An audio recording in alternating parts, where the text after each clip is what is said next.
Guys, my name is Ankush Gaurav and I welcome you to Gone to series. So far in the REST series of tutorials, what overall I've showed?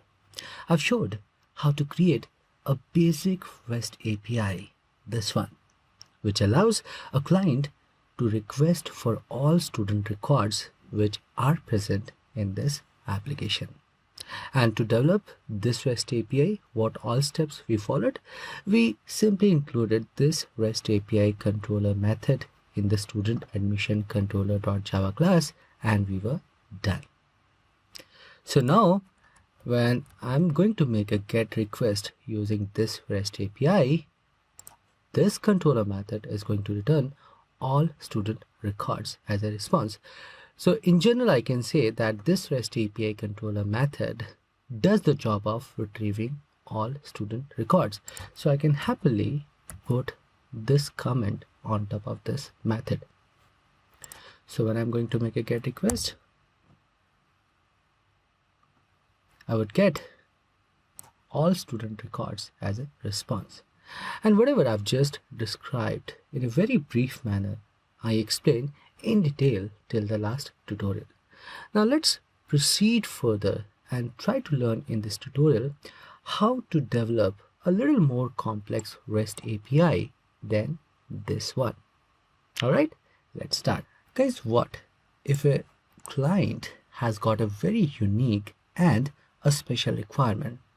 So what it wants is, when a GET request has to be made using this REST API, then the application should return all student records. But as soon as it specifies the name of a specific student at the end of this REST API like this, in that case, this application should return the information about only that specific student whose name client has specified within the REST API itself. So question is, what all steps we need to follow in this Spring MVC application so as to develop such a complex REST API, which allows client to specify a value within the REST API itself.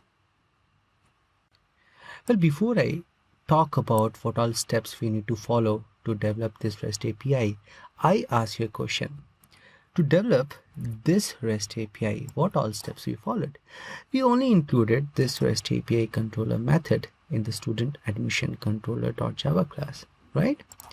In the similar manner, guys, if you want to support one more API, an API where a client can specify the name within the REST API itself, we are required to just include a new REST API controller method in the student admission controller.java class and we would be done with that.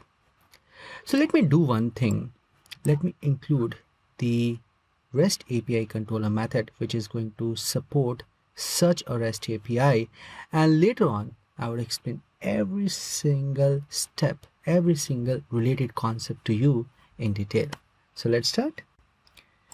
So here I am done with including this REST API controller method which supports this REST API. Now let's understand every bit of it step by step. Guys, this controller method getStudent, what job it performs, let's try to understand first.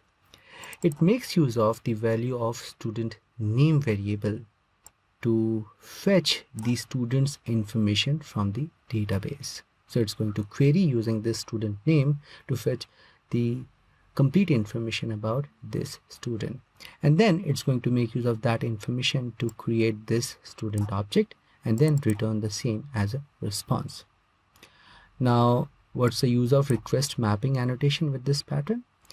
Just try to understand that here client is going to specify John, sometimes Undertaker, sometimes Khali, sometimes this name, sometimes that name. So this is not a hard-coded string. Here client is supposed to be specifying the value and there is no way he is going to specify some hard-coded string. So here the challenge is what I'm going to specify after students, so that whenever a client is going to specify a value, Spring MVC framework is going to map the same to this request mapping annotation method, this controller method. Well, the way to do that is using curly braces. So here, if you want client to specify the hard-coded string name, then don't specify curly braces. But if you want client to specify the value of name, in that case, specify curly braces. So enclose name variable under curly braces. So what does it mean? It simply means whenever a client is going to make use of a REST API where after students some value is there, Spring MVC framework is simply going to check that whole REST API which client has used to make the request, and if it's going to find some value after students pattern, it's going to assume that that value is nothing but the value of name, and in that case it's going to simply make a call to this REST API controller method because of this request mapping annotation. And now question is how this value, value of name is going to be assigned to student name. Well, that is happening because of this path variable annotation. So the way path variable annotation works is whatever you specify after path variable annotation, Spring MVC framework simply extract the value of that variable from the REST API which a client has used to make the request. So after extracting that value from that REST API, it's going to assign the same to the variable which you have declared after path variable annotation.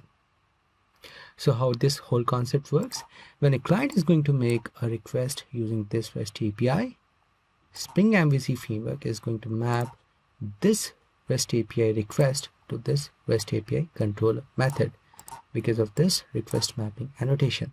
And here this path variable annotation is going to simply extract the value of name. This name means is going to extract the value John from this REST API and assign the same automatically to student name variable. And thereafter this method, what it does, it simply goes to the database, fetches the complete information about this student from the database, creates this whole student object using that information, and then return the same as a response. So because of this response body annotation, Spring framework is not going to make use of any view technology. Instead, it's going to return the return value of this function directly to the client. So what's going to happen after we have included this controller method? Well, let's check that out. So here now I'm expecting when I'm going to make a GET request, I would get the information about only this student and not all students information. Cool, it's happening. See? So when I made a request using the name, John, at the end of this REST API, Spring MVC framework made a call to this controller method, which made use of path variable annotation to extract the value of this name, what I put over here, and then accordingly this body of controller method prepared the response and sent to me. So guys, in this tutorial we tried understanding how to allow a client to specify a value within the REST API itself and how to extract that value in the REST API controller method using path variable annotation. And using this whole concept, we learned how to allow a client to retrieve a single student record. Right? So far in this REST series, we have understood how to allow a client to request for all students record and how to allow a client to retrieve only a single student record. In the next tutorial, we are going to talk about what exactly is the purpose of REST controller annotation, as well as we're going to look at an important REST API testing tool known with the name Postman. Alright? Guys, a big thank you for learning REST API concepts using Spring MVC framework with me. If you have any feedback or any constructive comment, please put them below the video or simply email using this ID. If you really like this video, please hit the like button and don't forget to subscribe to my YouTube channel Gone to Series. And I'm going to catch you in the next part of this tutorial.